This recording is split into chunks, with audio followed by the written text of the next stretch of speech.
diplomate, comment s'est organisée la vie? Là, très mal. Quel métier a-t-il choisi? Quel métier? Bon, c'était un homme de culture. Hein. Alors, par exemple, aux États-Unis, quand il était aux États-Unis, il avait déjà créé à l'Université de Californie, à San Francisco et Berkeley, et il avait organisé des cours de langue et de culture portugaise. Donc, et avec un prof américain d'université. Et donc, il avait cette expérience d'enseignement aussi. Et il a donné des cours de langue aussi à des diplomates étrangers au Portugal, en privé, voilà, des choses comme ça.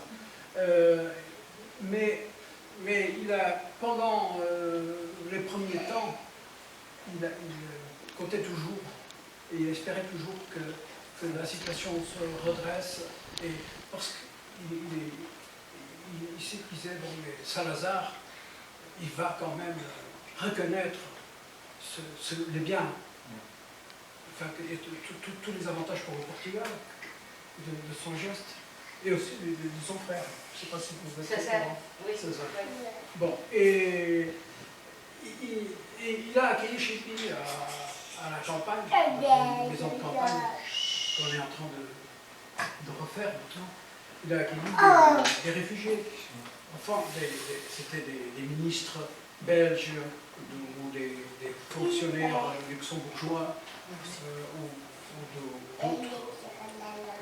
ou français, beaucoup aussi de Français qui connaissaient. Alors il venait, il passait quelques semaines chez lui, surtout en 40. Mais c'est lui qui payait. Enfin, surtout, il assumait ça, tous les frais. Évidemment, certainement que d'autres, donc l'ancien ministre de Belgique, des colonies belges, qui s'appelait Albert de Bléchard. C'est tellement compliqué. Il a certainement aidé. Hein. On n'a jamais parlé de ça, mais je suppose. Hein. Et d'autres, un autre Belge assez connu, c'était Van Zela, qui était Premier ministre de Belgique avant la guerre, et puis par la suite, il a été un des auteurs, disons, du projet de Euratom, SECA, pour la construction européenne, avant le traité de 57, le traité de Rome. Et certainement qu'ils ont été, en 40. Ils étaient à la maison. Et pour la région et pour les gens, les habitants du village, etc., c'était quelque chose d'inouï. C'était fantastique d'avoir les étrangers qui, entre-temps, sont disparus tous. Il y a des descendants. J'en ai connu en Belgique notamment. Mais comment?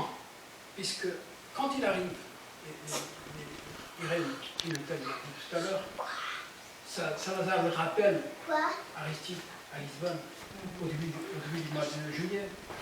Alors le 8 juillet, il était au ministère des Affaires étrangères. Le 8 juillet, exactement. C'est quand il est Un arrivé. rendez-vous. Il croyait que Salazar allait le Remercie. pareil, poser des questions. Mais alors, qu'est-ce que vous avez fait? Qu'est-ce que vous avez pris? Vous n'avez pas vu la circulaire 14, etc. Et il est venu à 8h ou 9h du matin, je ne sais pas. Il a attendu toute la journée. Ça, c'était une habitude de Salazar. Il faisait attendre et il ne voyait personne. Et ça pourrait, s'il était venu le lendemain, il aurait encore attendu, et ainsi de suite. Même sa mère est venue une fois et a attendu. Bon, donc Salazar et le groupe de Salazar. Disons les amis de Salazar. Certains diraient la clique de Salazar. Et ce qui s'est passé, par exemple, j'ai ici quelques copies, je ne vais pas vous lire pour vous embêter, mais je les ai pour une raison assez importante aussi, c'est que il y a les révisionnistes qui s'emparent de la mémoire et des documents. Et alors il y a eu un doctorat, je ne sais pas si vous l'avez vu. J'ai pas lu. Non, Mais je sais. Alors,